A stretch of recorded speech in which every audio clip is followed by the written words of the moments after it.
As the two closed on Cape Horn, Flyer continued to hold the lead, but only just. Our single sideband radio gave us trouble, and during the daily chat show, I was not able to hear the positions of the other boats. But as Aramco was so close to us, I could talk to them over the VHF, and he passed on the positions of the other boats. But he never did that for free. He always charged me 1 or 2 bottles of champagne, and doing that every day, it had run up to 3 cases, 36 bottles of champagne. When we were now nearing Cape Horn, we were about 5-6 miles ahead, and I said to him, Peter, I will tell the world press that we are exactly level at Cape Horn. Wouldn't that be much nicer for you and your sponsor? And he said, oh yes, Connie, it would be. But I said, well, the price for that is 36 bottles of champagne, and he backed out. It was during this exchange that Aramco gained an advantage from these forbidding clouds. For a change in the wind put her in the lead, and the New Zealand yacht soon disappeared over the horizon towards the Strait de la Mer.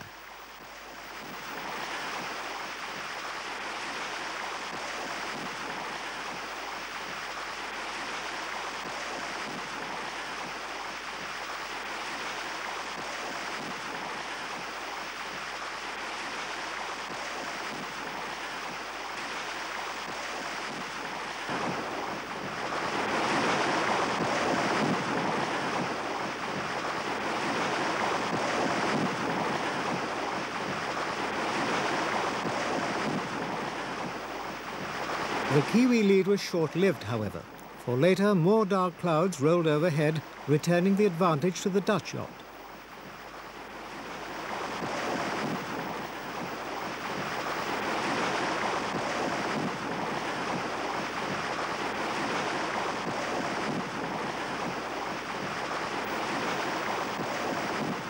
The final 1,000 miles north to Mar del Plata brought mainly light and variable winds which suited Flyer better. But the grim, silent battle that developed between these two front-runners kept both crews in suspense. The uncertainty was only resolved 5 days later, as Flyer closed on the Argentine finish.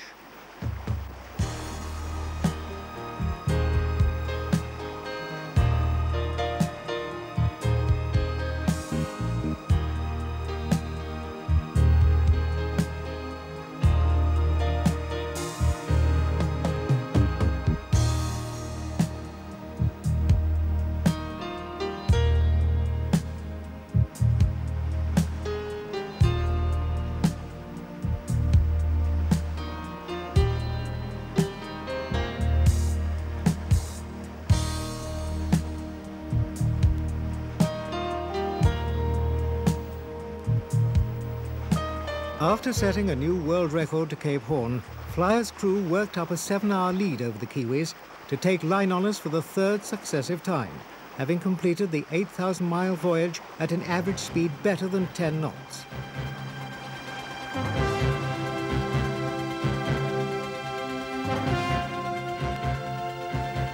Mar del Plata, an Argentine playground resort, attracting girls of such beauty that even Earl Williams can't believe his luck. But Aramco's skipper has other things to talk about. We spent days and days, and we'd look out to starboard in the morning, and there was Flyer.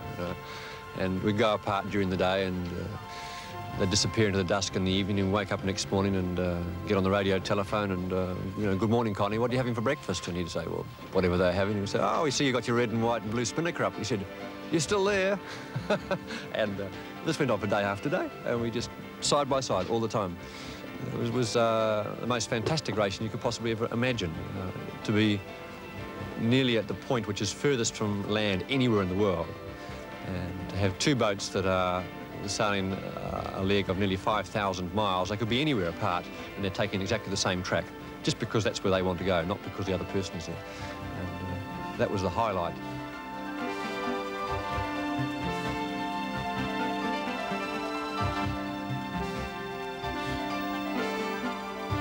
The handicap standings for this leg were led by the smaller yachts Morbihan and Disque d'Or, with Flyer dropping to 8th place. But at the start of this final 6,900-mile leg back to England, Flyer still held 3rd place overall, behind the French pair Charles Heidsieck and Krita. Having now built up a 7.5-day lead over the fleet on elapsed time, Flyer now looks certain to win the race outright. But could she take the handicap honours too? The Dutch yacht had to give Heidsieck 92 hours and a further 1.5 to Krita, a hard but not impossible task on this very tactical leg home. The start in Mar del Plata was a bit different from the other starts because the boys had been racing on various boats and they really wanted to make a good start in the front line. Also for all the girls they had met there and who were watching on the shore. So I said, that's all right, let's try. And I made Earl Williams tactician for the start, and he was going to tell me how we were doing. Well, the thing, as it turned out, was not too good. We were about the first one to go over the starting line, but first, Challenger, who was renamed the First Cooperative, barged us and hit us as well, so we had to protest her. And at the same time, Berg Viking bore down on us and damaged our aerial. So there we were with a broken antennae and a dent from First Cooperative. But we were first over the line, first away, and first to finish. So we were lucky in that respect. But it proved again my point that in these kind of races it pays to find some clear air and start in all safety.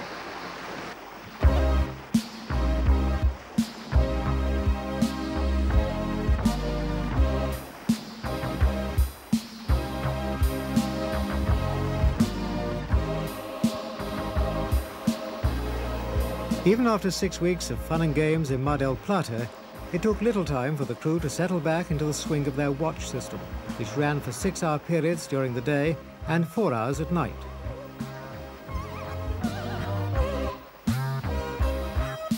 It took even less time to get their sea legs, and everyone was soon in their stride.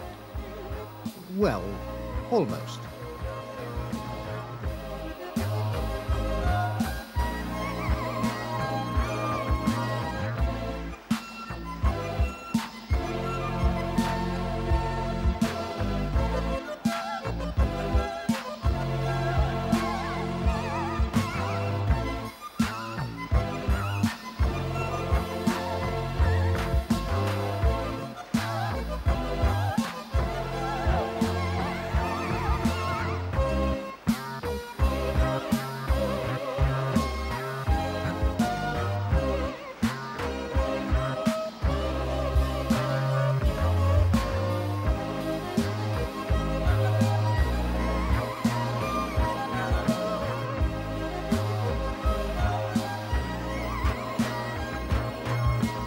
Within 5 days, Flyer had built up a commanding lead, 88 miles ahead of Charles Heidsieck, 130 miles ahead of Krita, and 170 miles ahead of Saramco, after these three had steered a course further inshore.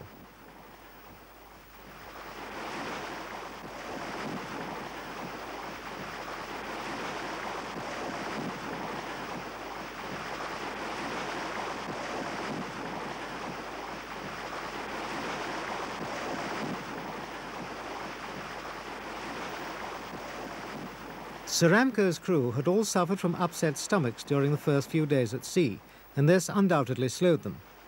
But as they sailed northwards towards the tropics, the tactical battle to be first through the doldrums and the Azores High began.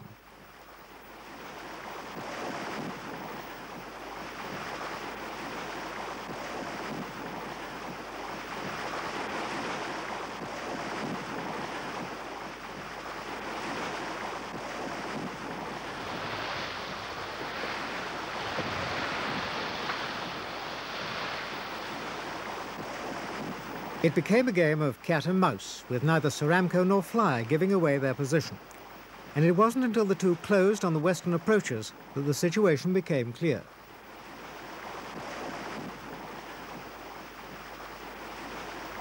In contrast to the first leg, however, neither yacht was slowed by the doldrums, and both had a clear passage past the Azores High, set well to the west.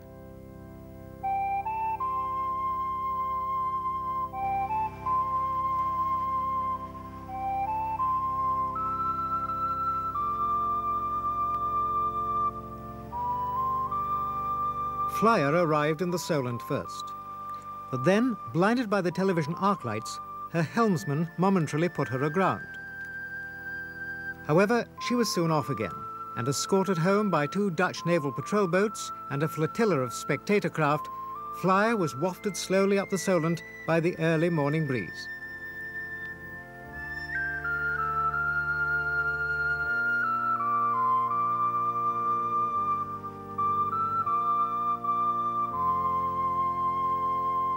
Many of those same well-wishers who'd seen Flyer off at the start of this race were back for her triumphant return.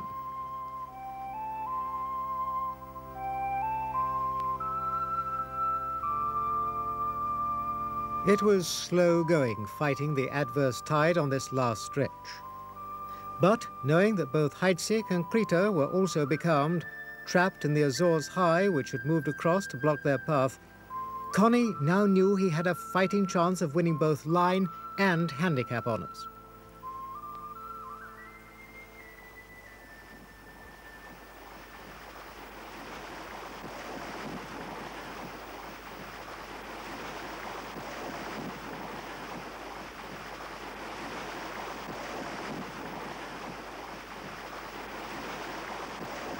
After rounding the final mark before the finish, everyone was excited.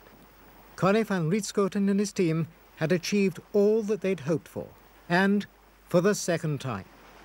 The meticulous preparation and planning that had gone into this campaign before the start, finally making the difference between winner and also-ran.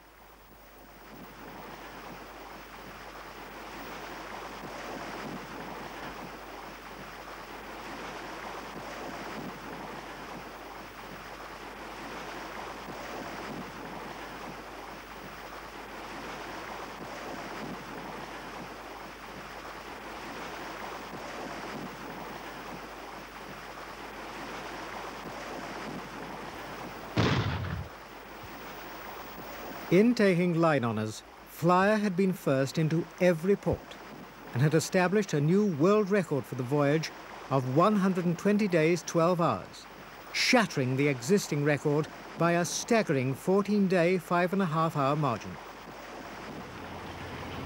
We had a fantastic year of sailing behind us. It was marvelous to achieve the goals we had set.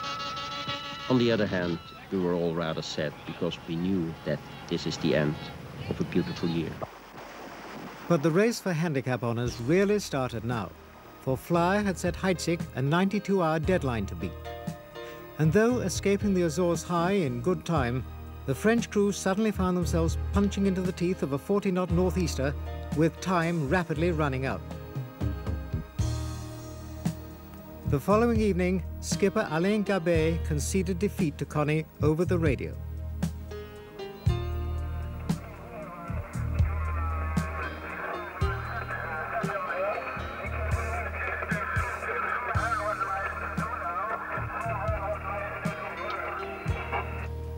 Do we understand that you still have another 200 miles? 400 miles to go at the moment, 400 miles over?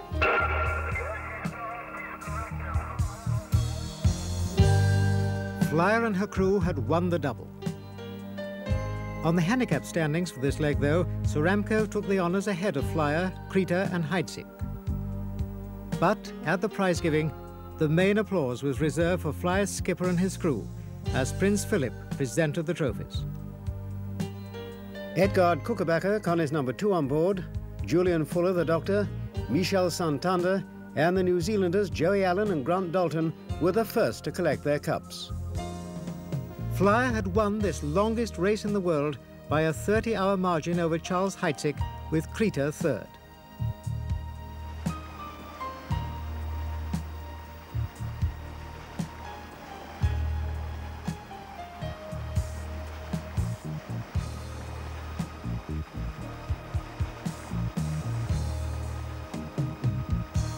Connie van Rietschoten and his crew arrived back in Rotterdam to a right royal welcome from thousands lining every vantage point, straining to catch a glimpse of Holland's latest heroes. The Dutch skipper had performed an historic feat, not only winning this race twice, but dominating both events from start to finish.